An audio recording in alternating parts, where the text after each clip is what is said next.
மக்களே வணக்கம் மக்களே, நான் உங்கள் இளவுங்க. இந்த 2 வயசு புள்ள கிளிநொச்சியில் ஆக்சிடென்ட் பட்டு சேர்த்து 3 நாள் கூட இல்லை சரியா.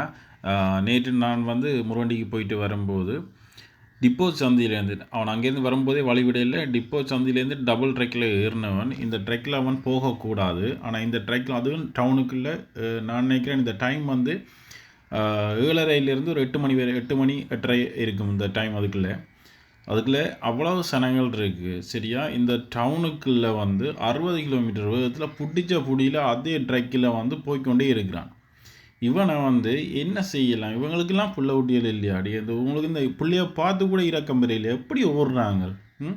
இவ்வளவு லோட்டோட 60 கிலோமீட்டர் வேகத்தில் இந்த டவுனுக்குள்ளே வந்து ஆக்கள் நடமாட்டம் உள்ள இடத்துல வந்து இவன் ஓடினான்னு சொல்லி சொன்னால் பிரேக் போட்டால் கூட நிற்காது.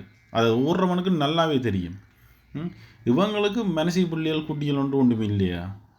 நாளைக்கு இவனும் மோட்டர் சைக்கிளில் ரோட்டில் போகும்போது இப்படி ஓடும்போது எவ்வளோ பேச்சு பேசுவாங்க இன்னொருத்தனை. ஆனால் இவங்களையும் இப்படி ஒரு வேலை செய்கிறாங்க. அது அந்த 2 வயசு புள்ள வந்து இறந்து கொஞ்சம் 2-3 நாள் கூட இல்லை.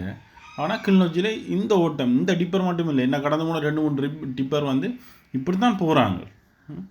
கிளிநொச்சியில் ஒரு ஆம்பளையும் இல்லையாடா? இதில் என்னடா பார்த்து கொண்டு இருக்கிறீங்க? மறைச்சி 2 செவிடா பற்றி கொடுங்களேன்டா. நாளைக்கு இதே மாதிரி தான் சம்பவம் நடக்க போகுது. கிளிநொச்சியில் இப்படி எத்தனையோ சம்பவங்கள் டிப்பரால் நடந்து போடுது. என்ன இவங்களுக்கெல்லாம் ஒரு இரக்கமே இல்லையா?